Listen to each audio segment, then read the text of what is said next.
continue in Genesis chapter 42, verses 13 to 17. Joseph was able to draw out of them who they were and where they came from and what was going on just by an accusation.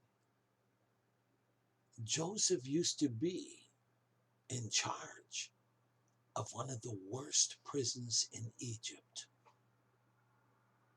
And he was a master interrogator. Instead of telling them, I'm your brother. No. He wants to find out by them telling him what's going on. Let's continue reading. Joseph had continued his accusation of them being spies.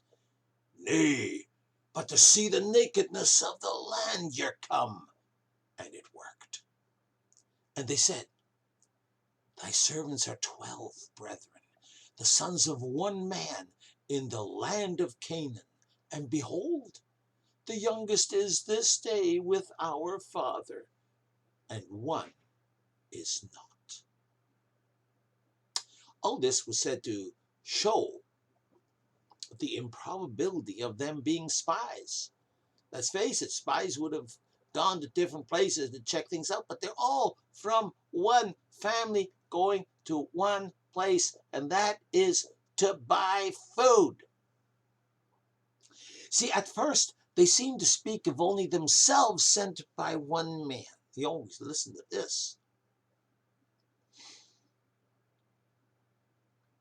Joseph was no doubt glad to hear that both his father and his youngest brother, Benjamin, were still alive. To finish the count of 12, they added, and one is not. See, Joseph knew full well they meant himself. He must have been a little encouraged to know that they still remembered him. And Joseph said to them, that is exactly what I've been saying.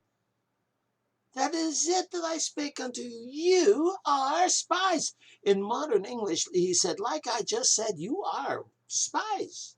At first, they seemed to speak only themselves sent by one man, their father. That's 10. Implying they were the only ones, right? But now they speak of 12, making mention of one being at home with his father. Logically, if he sends 10 of them, why didn't he just send 11? Why not all? Why should one be kept at home? You know what? You'd have to be pretty stupid not to figure out there's something fishy going on. But these 10 guys were pretty dense. So Joseph continued. Hereby you will be proved. By the life of Pharaoh, you shall not go forth from here, except your youngest brother come hither.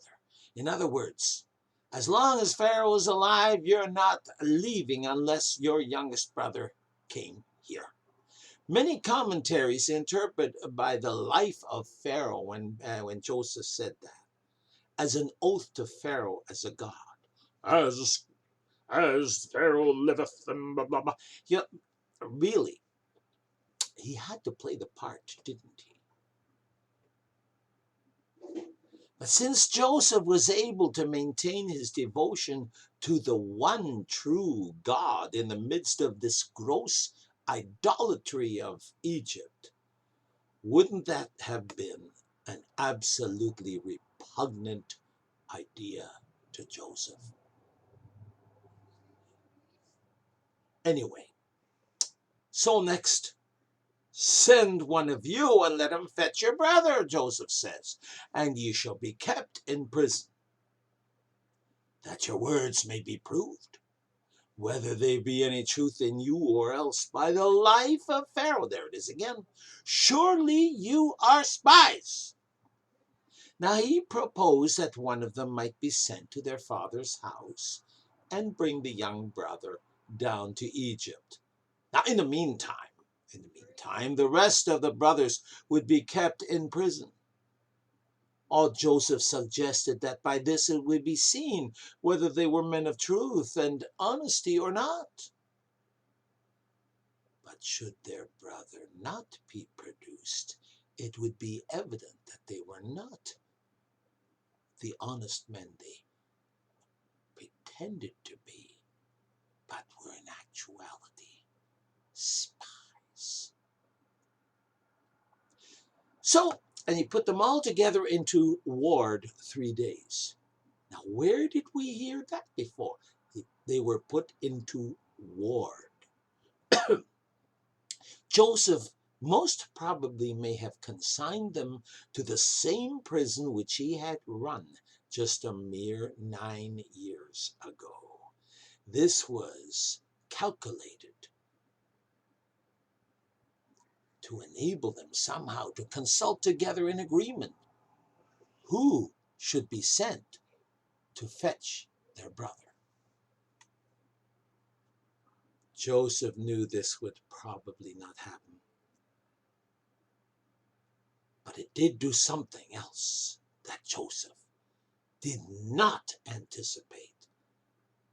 It awoke their consciences, and this will be shown later. You see, none of Joseph's brothers 26 years previously, 9, that's what I'm saying. I can't read my own writing. 9 of Joseph's brothers 26 years previously had been exceedingly sinful. Their consciences were not bothered in the least by the prospect of murdering their own brother. How similar that was with most of us.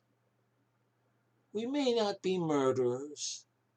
We may be sinful in other areas, but most of us, before Jesus took our lives over, we were in rough shape, weren't we?